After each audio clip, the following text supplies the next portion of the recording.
नमस्कार प्यारे बच्चों, आज का हमारा क्वेश्चन है कार्यालय के लिए सूचनाएं एकत्रित करने के कौन कौन से स्रोत हो सकते हैं और उन स्रोतों के बारे में आज हम पढ़ेंगे।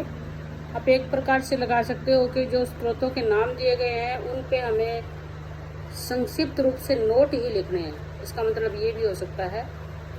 तो कार्यालय के लिए सूचना प्राप्त करने के जो विभिन्न स्रोत हैं बच्चों, उसमें सबसे पहले हम लेते हैं टेलीफोन निर्देशिका, यानी इसको डायरेक्टरी भी बोलते हैं। टेलीफोन निर्देशिका में क्या होता है बच्चों, जहाँ बड़े बड़े शहर होते हैं जहाँ पे टेलीफोन एक्सचेंज होती है, तो वहाँ पर जितने टेलीफोन के उपभोक्ता होते हैं, व्यापारी होते हैं या व्यावसायिक संस्थाएं होती है या कंपनियां होती है, उन सब के नंबर टेलीफोन डायरेक्टरी में दिए होते हैं और साथ में उनके नाम और पता भी लिखा होता है। इसके अलावा जो व्यावसायिक संस्थाएं होती है वो भी अपनी अलग से टेलीफोन डायरेक्टरी बनाती है, जिसमें वो अपने नाम, संस्था का नाम और पता वगैरह लिखते हैं। तो इससे क्या होता है बच्चों, टेलीफोन निर्देशिका से जो सचिव होते हैं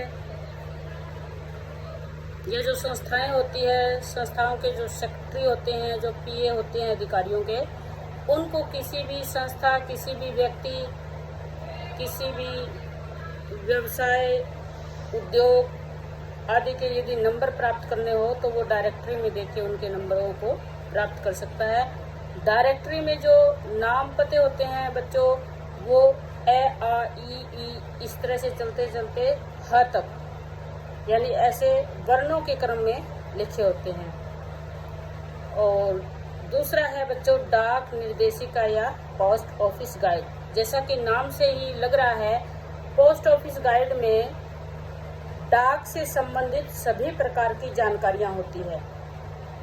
डाक से संबंधित जानकारी कौन कौन सी हो सकती है, जैसे पोस्ट कार्ड, लिफाफे, रजिस्ट्रीकृत पत्र, पार्सल, बुक पोस्ट, पैक्ट, तार, अंतर्देशीय पत्र, इन सब पे जितना शुल्क लगता है यानी जितना खर्चा आता है उसकी जानकारी दी जाती है।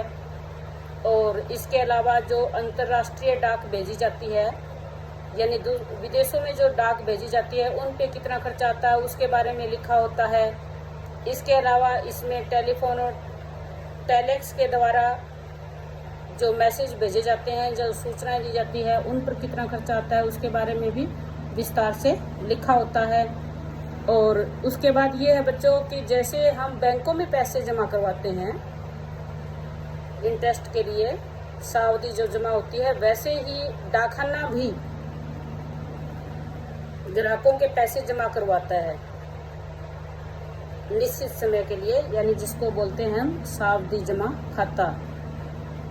तो इसकी हर तरह की जैसे जानकारी, जैसे बचत बैंक, मियादी जमा योजना, सावधि जमा, बीमा, पोस्टल ऑर्डर, इन सब का नियम क्या है और इन सब को जमा करवाने के लिए ग्राहक को क्या क्या करना चाहिए, ये सारी चीज़ें जो पोस्ट ऑफिस गाइड होती है डाकखाने वाले उसमें मेंशन करते हैं, उसमें बताते हैं।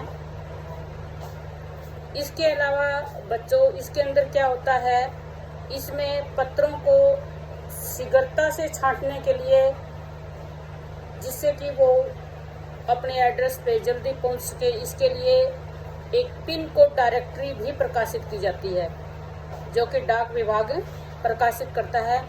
पिन कोड में क्या होता है बच्चों, पिन कोड में शहरों के पिन कोड नंबर दिए होते हैं। यदि कई बार पत्रों पे शहर का नाम भी ना लिखा हो, पिन कोड नंबर लिख रखा हो, तो उस पिन कोड के द्वारा भी उस शहर में वो पत्र पहुंच जाता है। तो इस तरह की सारी चीज़ें जो डाक विभाग है वो अपनी पोस्ट ऑफिस गाइड में छापता है। उसके बाद नेक्स्ट है बच्चों सरकारी रिपोर्ट। यानी गवर्नमेंट रिपोर्ट। जैसा कि नाम से ही पता लग रहा है, सरकार का जो प्रत्येक मंत्रालय विभाग है वो अपनी वार्षिक रिपोर्ट प्रस्तुत करता है बच्चों। और वो वार्षिक रिपोर्ट जो हमारा लोकसभा और राज्यसभा जो दोनों सदन है वहाँ भी उसके सदन पे रखा जाता है। सदन पे रखने का मतलब है कि लोकसभा और राज्यसभा में जब संसद की कार्यवाही होती है तो उस समय भी उस रिपोर्ट को सांसदों के सम्मुख रखा जाता है। इसके अलावा भी लोकसभा या राज्यसभा में सांसदों में आपस में जो वाद विवाद होता है या उसकी जो शब्द रिपोर्ट होती है वो भी प्रतिदिन सरकारी रिपोर्ट में शामिल की जाती है।